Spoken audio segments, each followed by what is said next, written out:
கடந்த நாட்களாக இந்த பெந்தகோஸ்தின் தியானத்தை நாம் எல்லாரும் செய்து கொண்டிருக்கிறோம். அநேகர் கலந்து கொண்டு அதில் உற்சாகமாக சாட்சிகளை சொல்லும்போது உண்மையாகவே ஆவியானவரும் தேவனும் மகிமைப்பட்டு கொண்டிருக்கிறார்.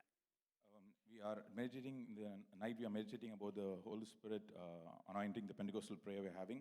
So God is blessing us abundantly in the night by teaching us a lot of things. ஆவியானவரை குறித்து நாம் அறிந்து கொள்வதும் அவரோடு நடக்கிறதும் அவரோடு சஞ்சரிக்கிறதும் அவர் கொடுக்கிற கிருபைகளை பெற்றுக்கொள்வதும் ஒரு பெரிய ஒரு பாக்கியம். To know about the Holy Spirit and to enjoy all the blessings and the grace that He's giving us, it's a very big privilege. விசேஷமாக இந்த நாட்களில் நம்முடைய சபைக்கு நம்மை ஒவ்வொருவரையும் பிரத்யேகமாக தேவன் அதிகமாக அன்பு கூறுவதனால் இரக்கம் உள்ளவராக இருப்பதனால் இப்படிப்பட்ட காரியங்கள் அனுபவங்களுக்காக நம்மை வழிநடத்தி செல்கிறார். Especially because God loves our church a lot, He is giving this lessons and this opportunity for us to learn more about Him. நாம் ஆராதிக்கும் போதே ஒவ்வொருவரும் நாம் உணர்ந்திருக்கலாம், நம்முடைய எல்லா விதமான சந்தேகங்களும் நீங்கி போனது. During the worship time, we would have noticed that all of our fears and all of our doubts have cast away. நான் சுற்றிலும் பார்க்கிறேன், இன்னும் சிலருடைய முகத்தில் அந்த விசுவாசம் இல்லை. Even now in many people's face that faith is not there. அந்த விசுவாசத்தை இப்போ வர்த்திக்க செய்வாராக. That faith God will give us now. இந்த நாளுடைய செய்தியுடைய தலைப்பு பரிசுத்த ஆவியானவர் நம்மை மறுரூபமாக்குகிறார். The topic for today's message is the Holy Spirit transforms us. முதலாவது காரியமாக சொல்லக்கூடியது பரிசுத்த ஆவியானவர் நமக்குள் இருந்து நம்மோடு பேசி நம்முடைய பயங்களை நீக்கி அதற்கு அப்படிப்பட்ட பக்குவத்தில் அழைத்து அவர் செல்கிறார். அதற்கு வேண்டிய விசுவாசத்தை தேவன் பரிசுத்த ஆவியானவர் நமக்கு தருகிறார். We see that the Holy Spirit dwells in us and He talks to us and He removes all the fear and He through faith. யோவான் எழுதின சுவிசேஷம் 14ஆம் அதிகாரம் 16வது வசனம் இப்படியா சொல்லுது, நான் பிதாவை வேண்டிக் கொள்வேன், அப்பொழுது என்றென்றைக்கும் உங்களுடனே கூட இருக்கும்படிக்கு சத்திய ஆவியாகிய வேறொரு தேற்றவாளனை அவர் உங்களுக்கு தந்தருள்வார். In John 14, 16 and 17 we read that, and I will ask the Father and He'll give you another advocate to help you and be with you forever, the Spirit of truth. ஒருவேளை நீங்கள் நினைக்கலாம் பெரிய தத்துவத்தை பேசுவார்னிட்டு. பெரிய தத்துவம்லாம் எனக்கு தெரியாது, நான் தத்துவ ஞானியும் அல்ல. Many of you may think that I'll talk too much about theology. I'm not talking about theology. எளிதாக நான் புரிந்து கொண்டதை எல்லாரும் புரிந்து கொள்ள வேண்டும், ஆவியானவருக்குள்ளாக சஞ்சரிக்க வேண்டும், அந்த விசுவாசத்தை தேவன் தர வேண்டும் என்று தான் நான் சொல்கிறேன். This is just explaining how easily you can understand how God gave him the grace and He's telling you the same thing. அந்த வசனத்தை சொல்வதற்கு என்றென்றைக்கும் உங்களுடனே கூட இருக்கும்படிக்கு என்று சொல்லப்பட்டிருக்கிறது. In the verse we read that He gives an advocate to be with you forever. அவர் எப்பொழுதும் எல்லா வேளைகளிலும் நமக்குள்ளாக இருக்கிறார். He is always present in any situation of our life. அப்படின்னா என்ன நம்ம எடுத்துக்கொள்ளலாம்? What do we understand by that? சாதாரணமாக சொல்ல வேணுமானால், நீங்களும் நானும் காலையில் எழுந்த உடனே பரிசுத்த ஆவியாரை அணுகிறோம். ஆண்டவரே நான் எப்படி ஜெபிக்கணும்னுட்டு அணுகிறோம். அவர் உடனே எப்படி ஜெபிக்கணும், எதற்கு ஜெபிக்கணும், யாருக்கு ஜெபிக்கணும் என்பதெல்லாவற்றையும் மனதிலே தூண்டுகிறவராக நம்மை வழிநடத்தி செல்கிறவராக இருக்கிறார். In the morning we wake up and we start praying, and Holy Spirit will guide us to whom we have to pray, what we have to pray, and how we have to pray, and He will guide us gently. ஒரே ஒரு நிபந்தனை, அவரிடத்தில் போய் அணுக வேண்டும். The only requirement is that we have to go and approach Him.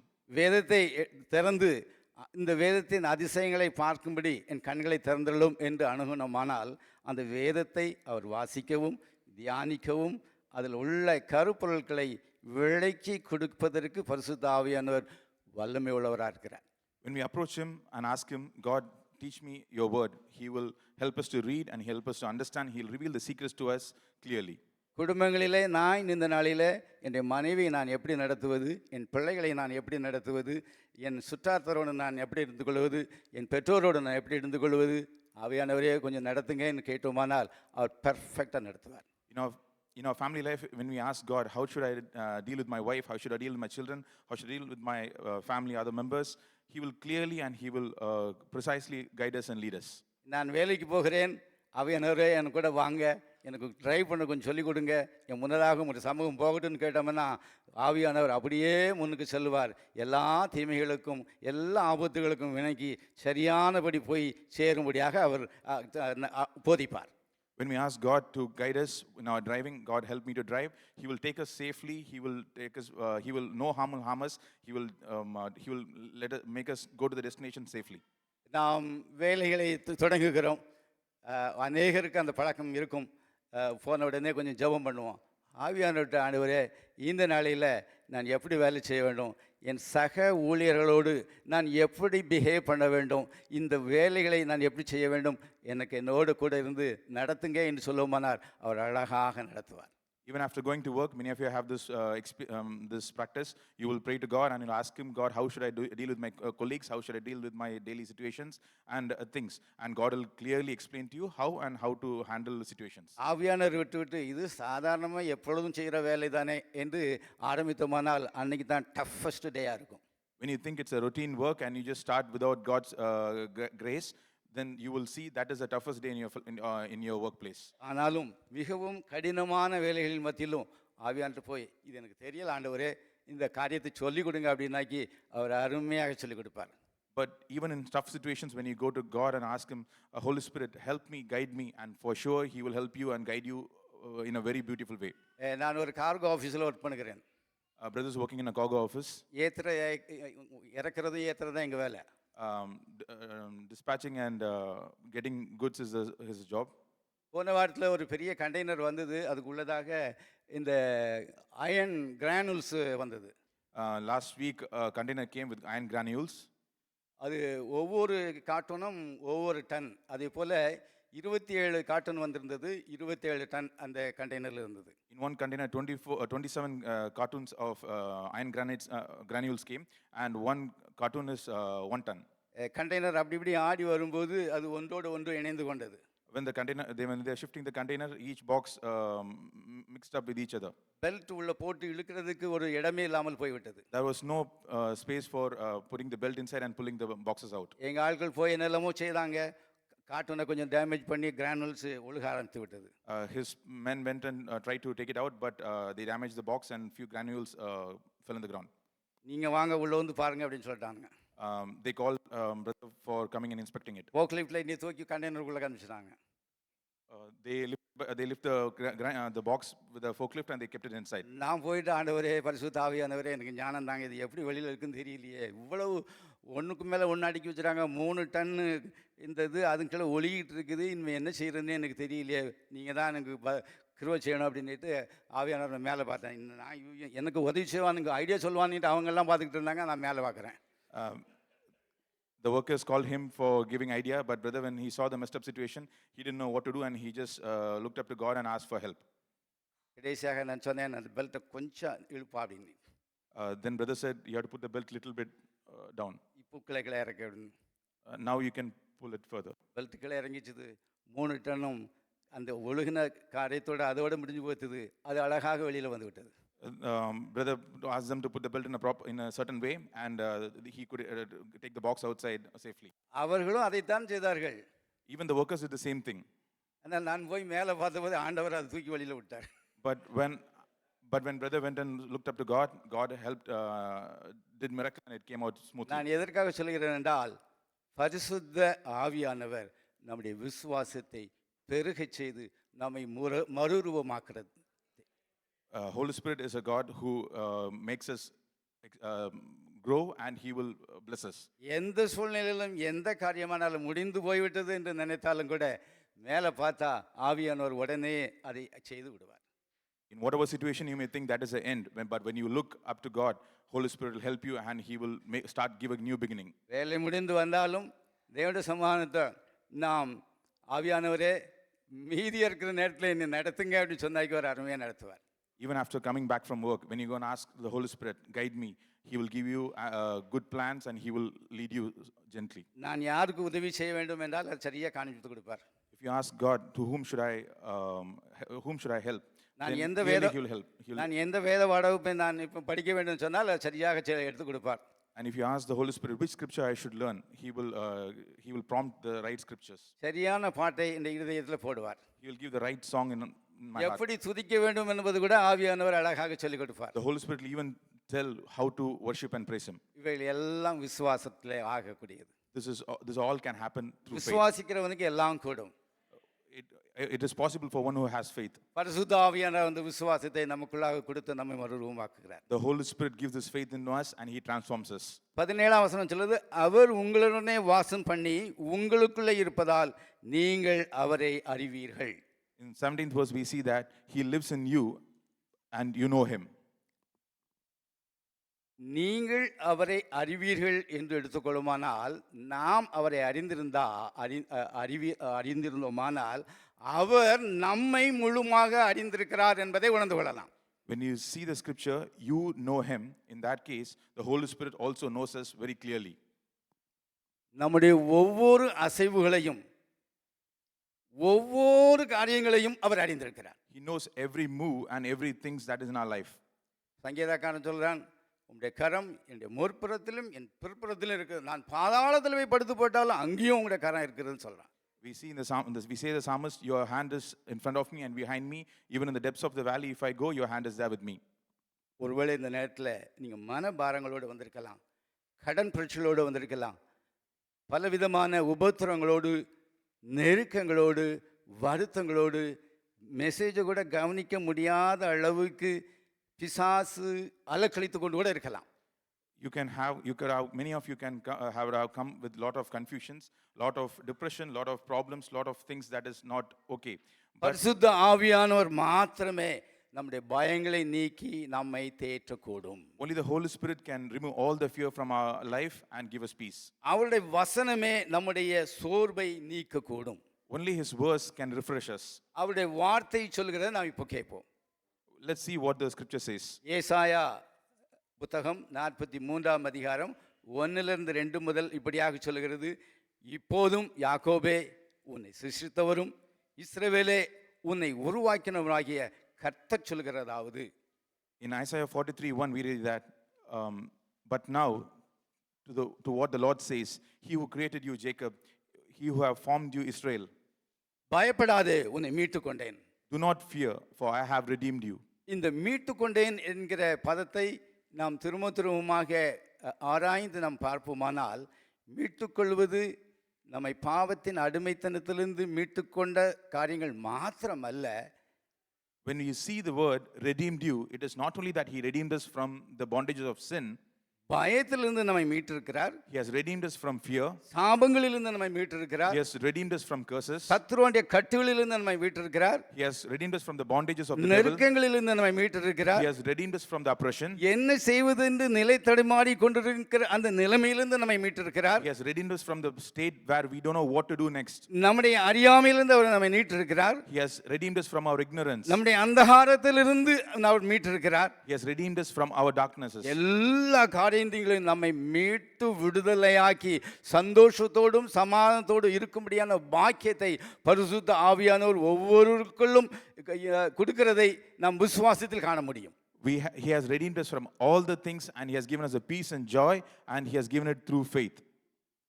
அது மாத்திரல, அவர் சொல்றாரு, உன்னை பேர் சொல்லி அழைத்தேன், நீ என்னுடையவன். We also read that He has summoned us by our name and we are His. வானத்தையும் பூமியையும் சர்வத்தையும் படைத்து ஞானமாய் ஆண்டு வருகிற எல்லாவற்றுக்கும் சொந்தக்காரர் என்னை பேர் சொல்லி அழைத்து நீ என்னுடையவன் என்று சொல்லும்போது எவ்வளவு ஒரு சந்தோஷம், எவ்வளவு ஒரு மகிழ்ச்சி.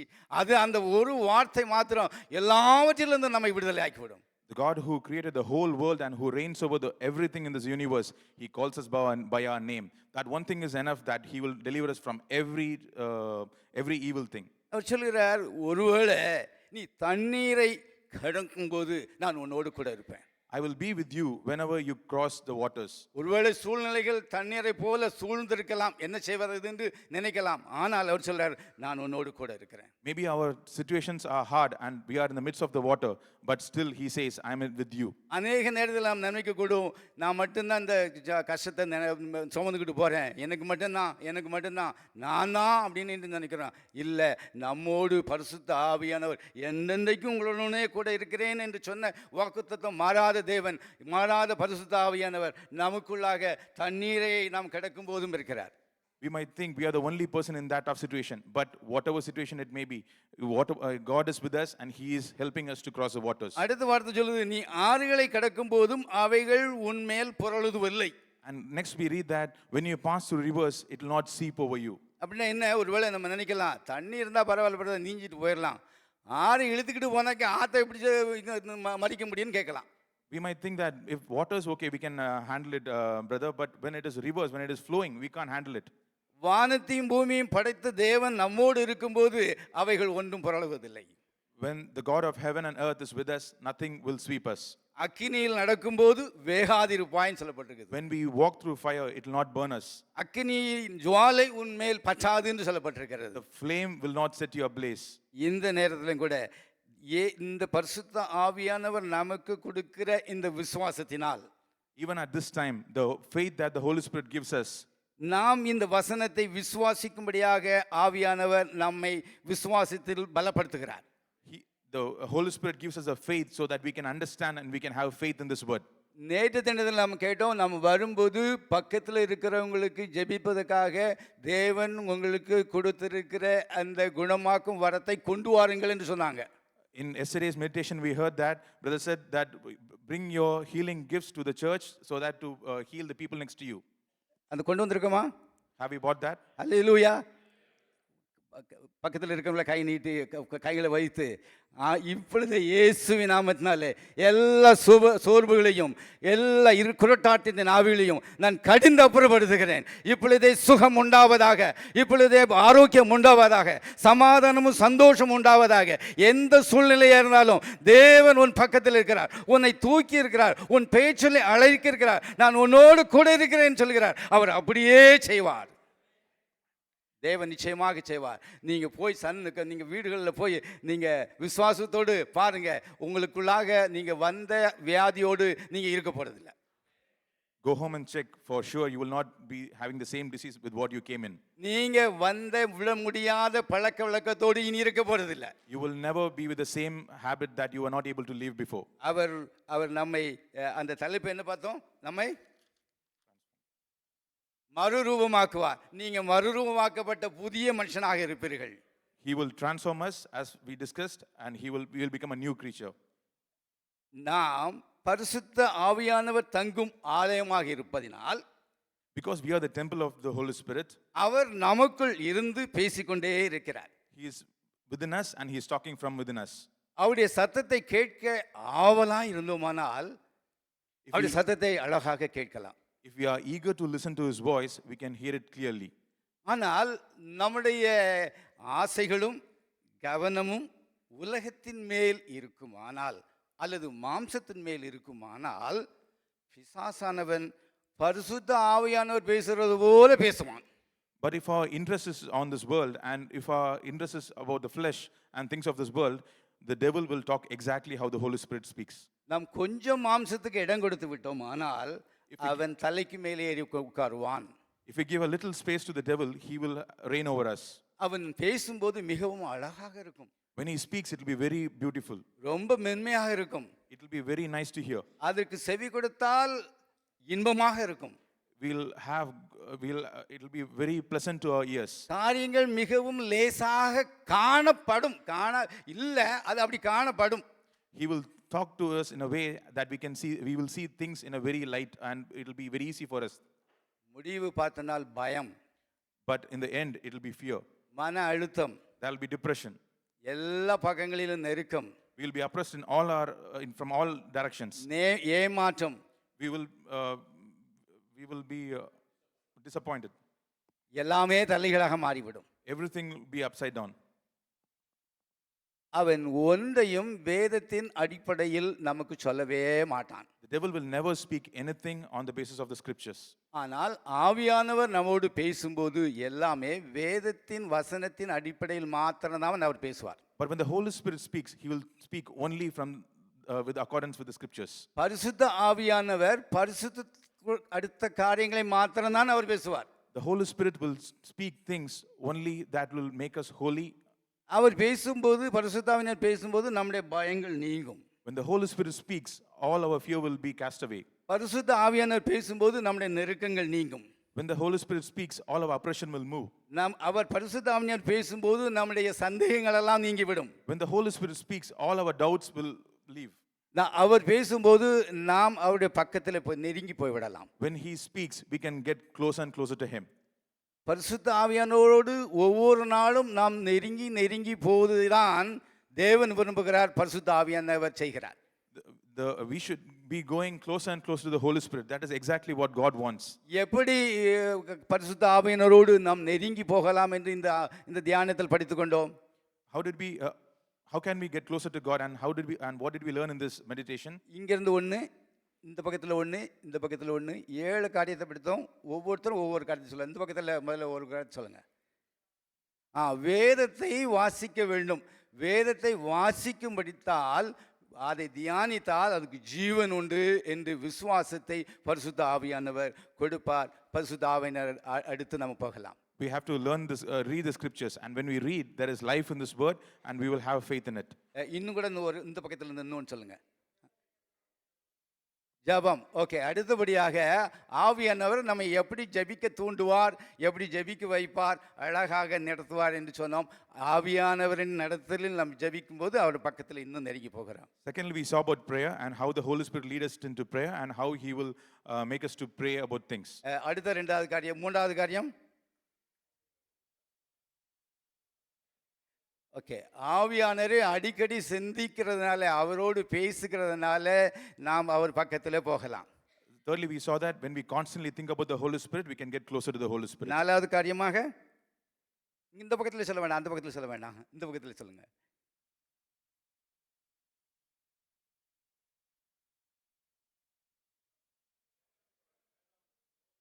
ஓகே, வேண்டாததை அப்போ மரியாள் தன்னை விட்டு எடுபடாத நல்ல பங்கை தெரிந்து கொண்டாள். மார்த்தாளோ பல பல காரியங்களை அவள் ஓடிக்கொண்டிருக்கிறவளாக இருந்தாள்.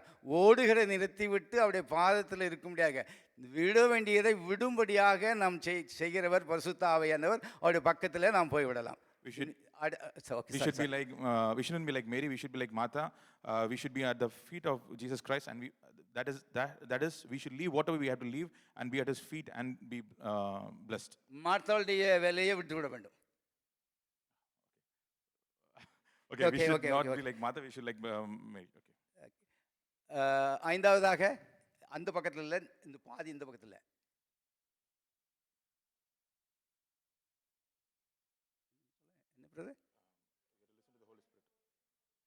பரிசுத்த ஆவியானவர் பேசும்போது கீழ்ப்படியணும், உடனே நாம் பதில் அளிக்கணும். நிச்சயமாக பரிசுத்த ஆவியானவருடைய பக்கத்தில் போகிறான். அதைத்தான் தேவன் எதிர்பார்க்கிறார். கீழ்ப்படிதல் தான் மேல்படி. We should listen to the Holy Spirit and do immediately what He says. We have to obey Him. That is the prime thing. அந்த அடுத்த பகுதி இங்க இல்லை, இந்த அடுத்த பகுதி.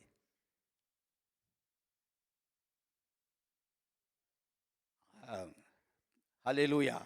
மற்றவருக்கு உதவி செய்யும்படியாக பரிசுத்த ஆவியானுடைய வழிநடத்தலுக்கு நாம் காத்திருக்கும் போது அவர் சரியாக யாருக்கு உதவி செய்ய வேண்டும் என்று நம் மூலமாக பரிசுத்த ஆவியானவர் உதவி செய்வார். தேவனுடைய நாமம் மகிமைப்படும். நம் ஆவியானுடைய பக்கத்தில் இன்னும் கொஞ்சம் பேரலாம். When the Holy Spirit prompts us to whom to help, we have to immediately go and help. And by doing this good work, we'll get closer to the Holy Spirit. கடைசி பாயிண்ட் இந்த பக்கத்தில், ஆவியானவர் நமக்குள்ளாக இருக்கிறதை நாம் நம்ப வேண்டும். அதுதான் விசுவாசம். அந்த விசுவாசத்தை கொடுக்கிறவரே ஆவியானவர் தான். And next we have to have faith that the Holy Spirit is in us, and that faith only the Holy Spirit can give us. ஏன்னா அவர் இருந்தால் நான் ஒரு மதிலை தாண்டுவேன். When He is there, I will cross mountains. அவர் இருந்தால் ஒரு சேனைக்குள் பாய்ந்து போவேன். When He is with me, I will cross armies. அந்த நம்பிக்கையை பரிசுத்த ஆவியானவர் கொடுக்கிறார். That faith the Holy Spirit gives us. நம்பினால் அவர் பக்கத்தில் போயிடலாம். When we have that faith, we can go closer to Him. இப்படியாக விசுவாசத்தின் மூலமாக நம்மை மறுரூபமாக்குகிறார். Like this, by faith, He transforms us. 2வது காரியமாக பரிசுத்த ஆவியானவர் நம்முடைய ஆளுநராக பரலோக ராஜ்யத்தை நமக்குள் ஸ்தாபிக்கிறார். Secondly, we see that the Holy Spirit, as a governor, He established His kingdom in us.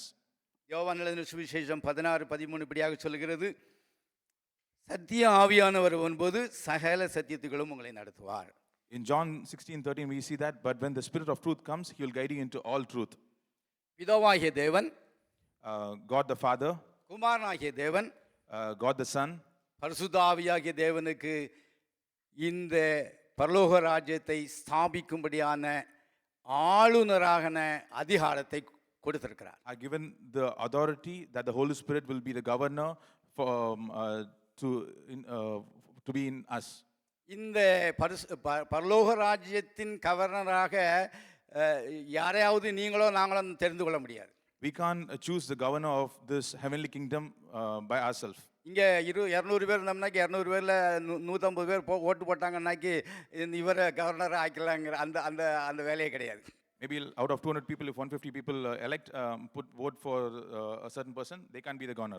அவர் பரலோக ராஜ்யத்துக்கு சொந்தக்காரர். அந்த பரலோக ராஜ்யத்தை அறிந்திருக்கிறவர், பரலோக ராஜ்யத்தின் முறைமைகளை அறிந்திருக்கிறவர். அவரை தான் பிதா குமாரன் அவர்கள் இந்த அவருடைய ராஜ்யத்தை ஸ்தாபிக்கும்படியாக ஆளுநராக நியமிக்கப்பட்டிருக்கிறது. He is the governor and he knows the rules and he knows everything and the system of the heaven, and only he can be the governor and only he can reign.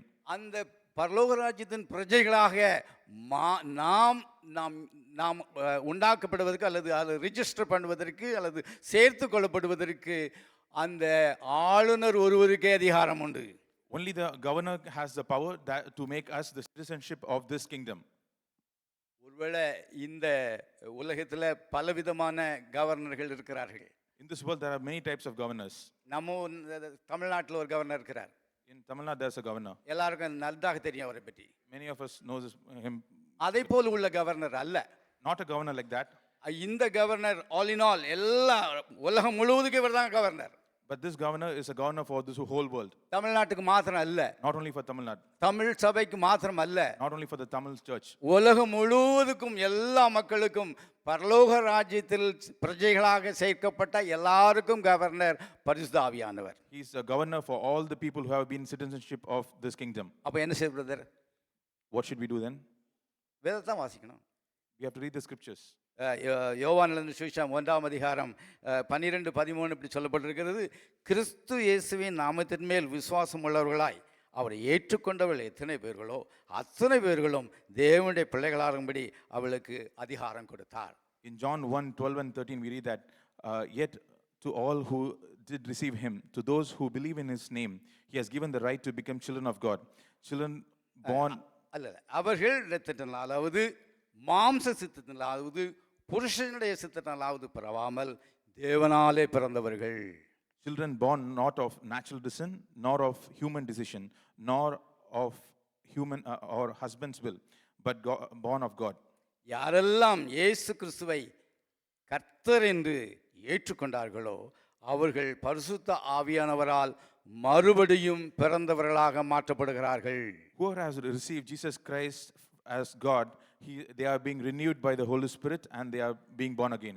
அவர்கள் தேவனிடத்திலிருந்து புது வாழ்வை பெற்றுக்கொள்கிறார்கள். They are receiving a new life from God. அவருக்குள்ளாக அந்த பரிசுத்த பரலோக ராஜ்யத்தில் உள்ள எல்லா குணாதிசயங்களும் இவர்களுக்குள்ளாக வருகிறது. Through him all the characteristics of the heaven is coming into them. அதை தான் ஒரு பரிமாற்றம். இங்கே உலகத்தின் ஆதாமுக்குள்ளாக இருந்து வந்த நம்முடைய ஜென்ம சுபாவங்கள் நீக்கப்பட்டு அந்த தேவனுடைய ஆவியானவருடைய சுபாவம் நமக்குள்ளாக வருகிறது. That is what we call as transformation. The evil characteristics that came from Adam is being renewed by heavenly characteristics. அவர்கள் தங்களுடைய இருதயங்களிலிருந்து புது மறுரூபமாக்கப்படுகிறார்கள். They are being transformed from their hearts. விசுவாசத்தினால் கிறிஸ்துவுக்குள் உள்ளத்தில் மறுபடியும் பிறக்கிறார்கள். Because through faith they are being born again in their heart. அந்த அனுபவம் குணங்களை மாற்றும்.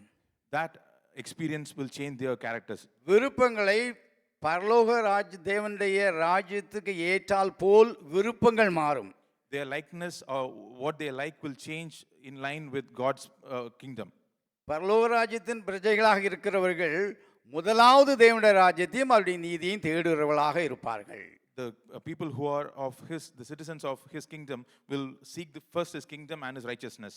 தேவனுடைய ராஜ்யத்தின் பிரஜைகள் தேவனுடைய ராஜ்யத்தில் உள்ள எல்லா விதமான ஆசீர்வாதங்களையும், எல்லா விதமான அதிகாரத்தையும், எல்லா விதமான வரங்களையும் உரிதாக்குகிறார்கள். The people who are part of this kingdom, the citizens, will have all the blessings, will have all the power, and will have all the gifts from this kingdom. இந்த ராஜ்யத்தின் கவர்னர் இதை பெற்றுக்கொள்ளும்படியான விசுவாசத்தை, போதுமான விசுவாசத்தை ஒவ்வொருவருக்கும் கொடுக்கிறார். This governor will give the faith for each and every one of us to இந்த ராஜ்யத்தின் புத்திரராக அங்கே இருக்கும்படியான கிருபைகளை விசுவாசத்தினாலே பரிசுத்த ஆவியானவர் கொடுக்கிறார். this the Holy Spirit through his grace gives us the citizenship to us. அந்த பிரஜைகளாக இருப்பவர்களுக்கு பரலோக ராஜ்யத்தில் உள்ள எல்லா விதமான ஆசீர்வாதங்களும், வல்லமைகளும், எல்லா விதமான கிருபைகளும், இரக்கமும் அங்கு என்னெல்லாம் இருக்குதோ அவ்வளவும் இவர்களுக்குள்ளாக பெற்றுக்கொள்கிறோம் என்கிற விசுவாசத்தை பரிசுத்த ஆவியானவர் தருகிறார். The citizens will have the faith that they will receive every blessings and every gifts and every privileges of the kingdom, and they have through faith. ரோமர் 8:14 அப்படியே பார்க்கிறோம்.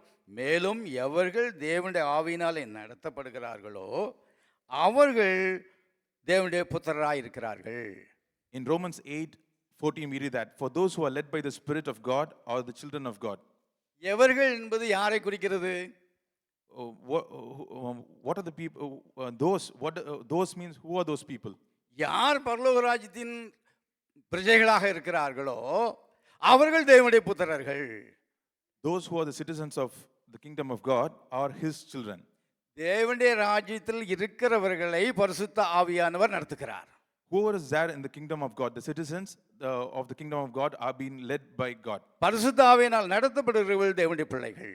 Whoever is being led by the Holy Spirit are his children. அவர்கள் தேவனுடைய ராஜ்யத்தின் பிரஜைகள். They are the citizenship of this kingdom. அந்த ராஜ்யத்தில் இருக்கிறவர்களுக்கு ரோமர் 8:15 சொல்லப்பட்டிருக்குது, தேவனுடைய புத்திரர் திரும்பவும் பயப்படுவதற்கு அடிமைத்தனத்தை ஆவியை பெறப்போகிறதில்லை. In Romans 8:15 we read that the children of God will not be slaves and they will not live in fear. மாறாக அப்பா பிதாவே என்று அழைக்கக்கூடிய புத்திர சுவிகாரத்தின் அதிகாரத்தை பெற்றுக்கொள்கிறார்கள். Rather they will be receiving the sonship and they will call Abba Father. இவர்கள் பரலோக ராஜ்யத்தின் பிரஜைகளாக இருப்பதனால் பரலோக ராஜ்யத்தின் அதிபதியாகிய பிதா, சொந்தக்காரராகிய பிதா இவர்களுக்கு தகப்பனாக இருக்கிறார். Because they are citizenship of this kingdom, God is their father and they can call them Abba. இந்த ராஜ்யத்தில் பயம் எப்படி இருக்காருனாக்கி, இங்கே உள்ள ராஜ்யத்தில் என்ன இருக்கும்? ஐயோ, என் பதவி விட்டு நீக்கிடுவாங்களோ அல்லது என் வேலையில் விட்டு நீக்கிடுவாங்களோ அப்படிங்கிற ஒரு பயம் வந்துடும். In this kingdom where we are now, we will always have fear that they will remove us from our job or something wrong can happen. ஏன்னா இந்த இங்கே இருக்கிற கவர்னர் எல்லாமே அவர் பாக்கெட் எப்படி நிரம்புன்னு தான் பார்த்துக்கிட்டு இருப்பாரு. All the governor in this world will always see what they can benefit from things. ஆனால் பரலோக ராஜ்யத்தின் கவர்னர் இருக்கிற பிரஜைகளை எப்படி நிரப்பலாம்னு பார்த்துக்கிட்டு இருக்கிறாரு. But the heavenly kingdom's governor always see what we can give for the citizenship. ஒரு தகப்பனுக்கும் பிள்ளைகளுக்கும் இருக்க ஒரு உறவும் மகிழ்ச்சியும் அங்கே காணப்படும். We can see that there is a relationship of father and son in that kingdom. ஒரு தகப்பன் தன் பிள்ளைகளுக்காக எல்லாவற்றையும் சேர்த்து வைக்கிறவர். A father is a person who acquires a lot of wealth for his people. தன்னுடைய பிள்ளைகள் மேல் மிகவும் கரிசனை உள்ளவர். He is very concerned about his children. அவர்களை எப்படி திருத்தலாம், எப்படி பரலோக பிரஜைகளாக மாற்றலாம் என்கிற ஒரு விருப்பம் ஆவலும் எப்பொழுதும் இருக்கும். He always has eagerness to how he can correct his children and make them part of the kingdom of God. நம்முடைய பிதாவும் குமாரனாகிய இயேசு கிறிஸ்துவும் அப்படியே நம்ம மேல் கரிசனை உள்ளவராக இருக்கிறார். Our Father and Jesus Christ is also having the same concern over us. அங்கே குழப்பம் இருக்காது. There is no confusion in that place. அங்கே பயம் இருக்காது. There is no fear in heaven. வேலை போய்டுன்னு பயம் இருக்காது. We will not have the fear of losing the job. பதவி போய்டுன்னு பயம் இருக்காது. We will not have the fear of losing a post. அங்கே ஒரு இயேசுவின் குடும்பத்தின் சந்தோஷம் தான் காணப்படும். There only the happiness of God's kingdom. 3 பாயிண்ட்னு சொன்னேன், அந்த ஒரு பாயிண்ட்ல நேரம் போய்விட்டது. In one point itself the time. ஒருவேளை சிலருக்கு தூக்கம் வந்தாக்கி ஒரு கவி பாடலாம்னு நினைக்கிறேன். உங்க எழுந்திருப்போமா? அப்பா வீட்டில் எப்போதும் சந்தோஷமே, ஆடலும் பாடலும் இங்கு தானே. அப்பா வீட்டில் எப்போதும் சந்தோஷமே, ஆடலும் பாடலும் இங்கு தானே. ஆடுவோம் கொண்டாடுவோம் பாடுவோம் நடனமாடுவோம், அல்லேலூயா ஆனந்தமே, அல்லேலூயா ஆனந்தமே. அப்பா வீட்டில் எப்போதும் சந்தோஷமே, ஆடலும் பாடலும் இங்கு தானே. ஒரு 5 நிமிஷத்துல முடிச்சிடலாம். இரண்டாவது காரியமாக பரிசுத்த ஆவியானவர் மூன்றாவது காரியம், பரிசுத்த ஆவியானவர் நம்மோடு இருந்து வாசம் பண்ணி நமக்குள் இருக்கிறார். நமக்குள் இருக்கிறபடினார் அவர் பரிசுத்த ஆவியானவர் நமக்கு போதிக்கிறார். Because the Holy Spirit is abiding in us, He will talk from us and He will teach us from within us. யோவான் சுவிசேஷம் 14ஆம் அதிகாரம் 26வது வசனத்துடைய சாராம்சம் எப்படியே சொல்லப்படுது, பரிசுத்த ஆவியாகிய தேற்றவாளன் வரும்போது எல்லாவற்றையும் உங்களுக்கு போதித்து நான் சொன்ன எல்லாவற்றையும் உங்களுக்கு நினைப்பூட்டுவார். We read in John 14:26 that when the Holy Spirit comes, He will teach you about everything. He will teach everything what Jesus Christ told, and He will remind us. பரிசுத்தம் இந்த போதித்து இவர் நம்மை மறுரூபமாக்குறார். The Holy Spirit teaches us and He transforms us. முதலாவது பார்த்தோம், நம்முடைய விசுவாசத்தை பெருக பண்ணி விசுவாசிக்க வைத்து நம்ம விசுவாசத்து மூலமாக மறுரூபப்படுத்துகிறார். First we saw that He gives us faith and through faith He transforms us. இரண்டாவது பார்த்தோம், அவர் நம்மை பரலோக ராஜ்யத்தின் பிரஜைகளாக மாற்றி நம்மை மறுரூபப்படுத்துகிறார். Secondly, we saw that He makes us citizens of the kingdom of God and He transforms us. மூன்றாவது, அவர் நமக்குள்ளே வாசம் செய்து நமக்கு போதித்து அவருடைய போதனையினால் நம்மை மறுரூபமாக்குகிறார். Thirdly, we see that He will teach us and through His teaching He will transform us. யாவருக்குள்ளும் பரிசுத்த ஆவியானவர் இருக்கிறார். The Holy Spirit is inside each and every one of us. யாருக்குள்ளெல்லாம் பரிசுத்த ஆவியானவர் வாழுகிறாரோ, whoever is having the Holy Spirit, அவர்கள் பரிசுத்த ஆவியானவருடைய போதனையை எப்ப வேணாலும் கேட்கலாம். they can listen to the teaching of the Holy Spirit anytime. அவர் யாரையும் கடிந்து கொள்ளவே மாட்டார். He will not rebuke anybody. கேட்டா சம்பூர்ணமாய் கொடுப்பார். When we ask, He will generously give. பெரிய காரியம் சிறிய காரியம் எல்லாம் நினைக்கவே மாட்டார். என்ன காரியத்தை போனாலும் போய் கேட்டாலும் அவர் போதிப்பார். He will not think it's a small thing, a big thing, but whatever we ask, He will teach us. இந்த பரிசுத்த ஆவியானவர் நமக்கு போதிக்கும்படியாகவே நமக்குள்ளாக வைக்கப்பட்டிருக்கிறார். This Holy Spirit is given to us for the very reason to teach us. இந்த பரிசுத்த ஆவியானவர் நம்மை பரிசுத்தத்துக்குள்ள நடத்தும்படியாகவே, பரிசுத்தத்தை பற்றி போதிக்கும்படியாகவே அவர் நமக்குள்ளாக வைக்கப்பட்டிருக்கிறார். This Holy Spirit is given us and He's living in us just to lead us and teach us about holiness. நம்முடைய பயங்களை நீக்கவே பரிசுத்த ஆவியானவர் நமக்குள்ளாக வைக்கப்பட்டிருக்கிறார். To remove our fear, this is the very reason that He is in us. நாம் தைரியமாக இருக்கும்படியாக தான் பரிசுத்த ஆவியானவர் நமக்குள்ளே வைத்து போதித்துக் கொண்டே இருக்கிறார். The Holy Spirit is inside us and He is teaching us so that we will not be having fear. எந்த சூழ்நிலைகளிலும் நமக்கு தகுந்த ஆலோசனைகளை சொல்லும்படியாக போதிக்கும்படியாக இந்த பரிசுத்த ஆவியானவர் நமக்குள்ளே வைக்கப்பட்டிருக்கிறார். This Holy Spirit will give us the right advice in the right time when we need it. இந்த பரிசுத்த ஆவியானவர் நமக்குள்ளே இருந்து நம்முடைய காரியங்களை நமக்கு போதிப்பார். The Holy Spirit will be inside of us. He will teach us. He will guide us for our situations also.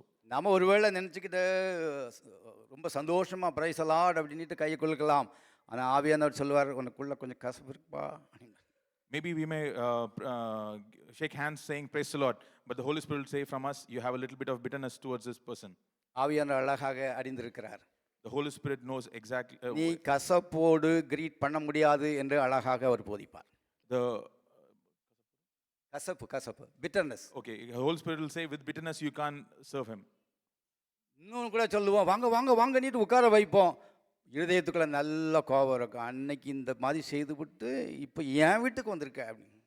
We may welcome them happily to our house, but we will have in our hearts that you did evil to me and now you're coming to my house. பரிசுத்த ஆவியானவருக்கு மட்டும்தான் அந்த கோபம் தெரியும். Only the Holy Spirit knows this. உங்களையும் என்னையும் அந்த அதிலிருந்து விடுவிக்கிறதுக்கு அவர் மட்டும்தான் போதிக்க முடியும். Only the Holy Spirit knows this bitterness, this anger that is deep within us, and only the Holy Spirit can save us from this. என் மனைவி வீட்டு போய் நீ ரொம்ப கோபமா இருக்க அப்படின்னு சொன்னாக்கி அவர் நீ போயிட்டு வர வேலையை பாரு அப்படின்னு சொல்லுவார். When brother goes and say to his wife, "You're angry," N wife மட்டும் இல்லை, எல்லார் ஒய்ஃப் தான்.